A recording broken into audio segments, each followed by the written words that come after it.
Welcome to another edition of Talking Models. Today we're going to look at the Descent Cave Crawler from Shadow Creations. What a beautiful piece, sculpted by the God-gifted hands of Joe Laudati and available now through Shadow Creations. I will have the information at the body of the video for you to grab one of these and get this one on your shelf. This one is the second one in the series, the Urban Legends from Shadow Creations. And we're going to talk a little bit about what I did to bring him to life and take a look at him. As you can see, Joe has captured that face, the muscles in the body, as he creeps out of the hole looking for his next victim. You can see the eyes are looking up as he's listening for sounds to claim his next victim. Because they were blind, they didn't see, they heard to pounce on their victims. You can see the mouth wide open as he takes everything in. The teeth, the razor sharp teeth, the detail in the face with the nose, the sides of the face, the forehead, the pointed ears that brought it all together for him. You can see the different scars in his chest that he had from different battles that he has fought. On his back, you can see the muscular back that he has with some more dirt, and he's covered in different granulars of dirt from living in the cave. And Joe has it all sculpted right inside of it. So it's pretty nice. Now if you go down to the base, you have the cave, that hole that he's coming out of, so you have dirt that goes all the way around it. You have the skull of an animal on his left side, and you have bones in the front from other victims. And of course in the front you have the nameplate, The Descent. And you go all the way around, you can look at the back, there's just so much detail that Joe has put in this sculpt as you look at this beautiful, beautiful piece. So this is a 1/4 scale bust, and it's about 8 inches, maybe a little bit over 8 inches tall. So a lot of detail, a lot of action packed into this piece. So let's talk a little bit what I did with this. This was the first time that I used my Badger Chrome for the complete piece. I used it for everything. And believe it or not, man, it killed it. I was very happy with the Chrome. Gave me a different idea. I usually go from my Extreme 105 and then use the Chrome for my detail work.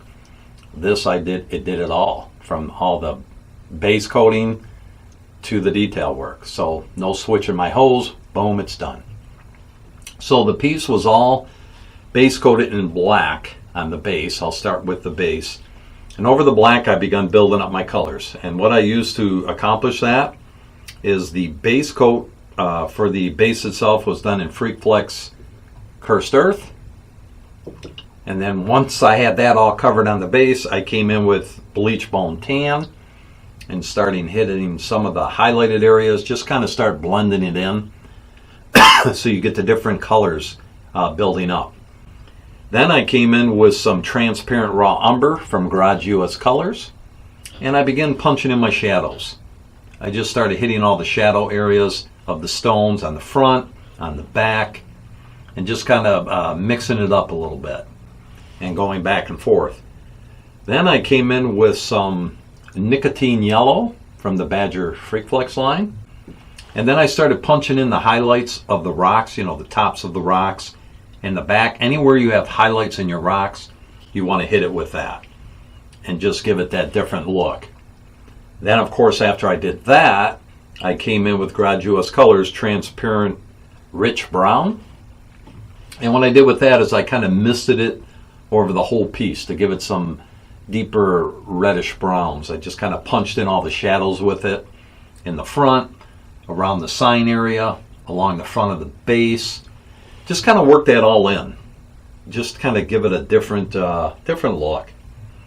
And then one more step in that was Transparent Burnt Umber from Garage US Colors. Their transparent paint line is excellent. I recommend it 100%. With that, it gives you more like a reddish look to the rocks. So again, I came in and punched different areas of it, just kind of a misting here and there, just to give it a different look. Just to kind of give it that different tones of browns that are in the cave and the dirt that's all around it. And that's how I accomplished that on all of it. Now then, of course, I came in with my Comart transparent black, kind of misted it over the whole piece, and punched in the crevices in the rocks all around it, just to punch in some shadows. Just make sure you kind of hit it, and you'll see as you go. Again, I can't stress it enough. This is a process. One color to the next. You do your transparents and you bring back in your original color, hit the highlights. You just keep going back and forth. What I found in using the transparent black, it kind of pulls it all together when you're done. You don't want to get close. I go about 8 inches back, 10 inches, and just kind of do, remember the waltz, 1, 2, 3. Put it on your Lazy Susan, and you just get it rocking and cover the whole piece. And you won't be sorry, it just looks really good. Now, for the bones that you see on here, I started that with Rotten Tooth Tan from the Badger Freak Flex line, and I just basically hit all the bones with that. Got me a nice base color of that going, and just made it kind of look rotten. That's the name, right? And then of course over that I came back in with the transparent raw umber and started hitting some of the crevices, building them up.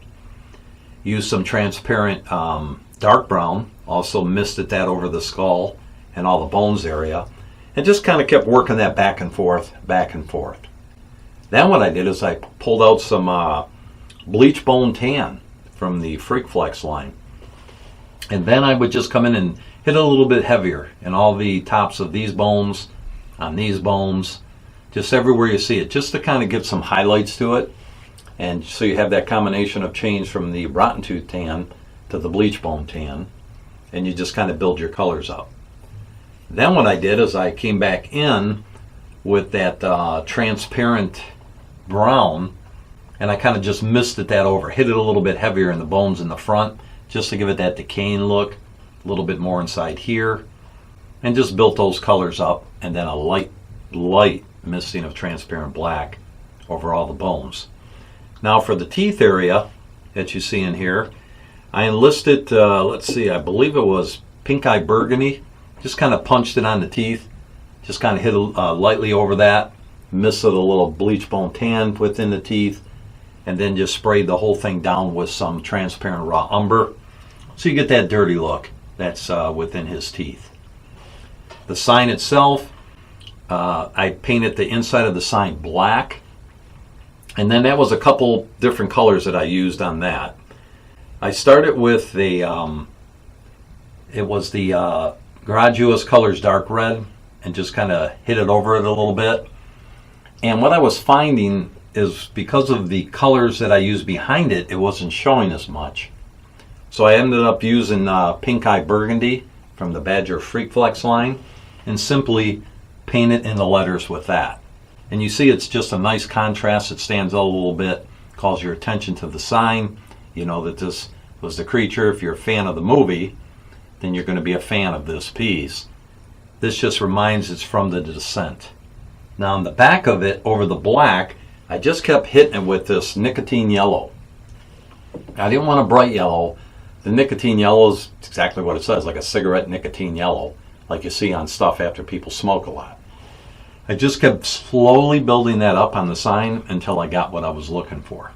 It just was a process of building up, building up. All the little cracks in the sign I just hit with some transparent dark brown, and just kept punching it up, going back to the sign, the letters, the sign, the cracks, until I got the finished piece that I was looking for. And that basically was everything with the base itself. And also, a side note, before I did that final color with the Pink Eye Burgundy, I also used this Dried Blood Red, and I painted that onto the name, and then applied the final color, which was the Pink Eye Burgundy. So I had like 3 different shades of red going on, and it fit for me perfectly for the base. Now, as we go on to the cave crawler, I wanted to try something different with him. You see him in the movie, he's like tan, he's like pale flesh, depending on the lighting. You gotta love movies. So what I did is I had him as a gray primer. I started with the gray primer on him, And then I started coming in, I pulled out some different colors. I went into my Reaper from the Master Series. These are great paints. And I pulled out Bloodless Skin. And I misted the whole thing in that Bloodless Skin. So once I had that all done, now you got to start shading him, if you will, and bring him to life. So once I had that on, I enlisted some of the Bleach Bone Tan. Just kind of misted some of the highlighted areas on his skin. A little bit here, a little bit there. Just to kind of get a different look to him, you know, along the chest, along the tops of the arms, along the back. Just different areas to experiment around with. Once I had that done, I pulled out another color from the Badger Freak Flex, which is Gargoyle Gray.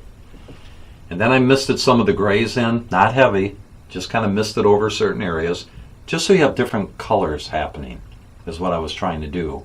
And find that perfect skin tone, because I did struggle with this. I haven't done many cave crawlers, so for me, I was digging into the toolbox, trying new things. So once I had that all done, what I did is I started coming in and starting to build up his shadows. So I enlisted a couple colors for that.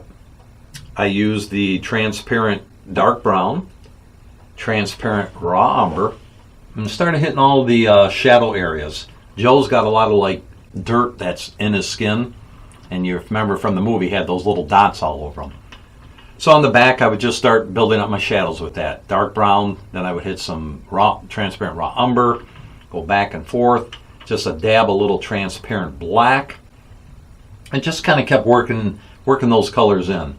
Along the muscular part of his front, I would hit it a little bit heavier with the transparent dark brown, and just kind of punch all those shadows under the chest area, by the arms, down the back, the line in the back, all around his muscles. Anywhere you've seen dirt, I hit it with that transparent dark brown, just to make it look like dirt on him. So I just kept going back and forth with it, mixing in, mixing out, mixing in, mixing out.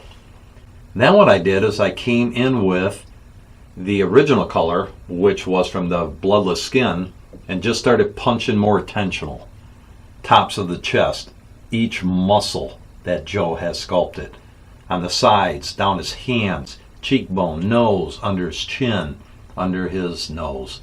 Tops of the forehead, on his ears, along the back, you know, the tops of his muscles. Anywhere that Joe has sculpted muscles and highlights to the model, that's where I punched in that skin color and just kept going back and forth with it. And then he was pretty much done with the skin, you know, just again that process going back and forth, back and forth. Then what I did is I pulled out my pastels with some blue, and I decided to put some veining in him. So again, I used by the chest area, the sides of his head, the top of his head, along his neck, along his arms. Joe has the veining sculpted in there. A little bit on from his back of his head down into his back.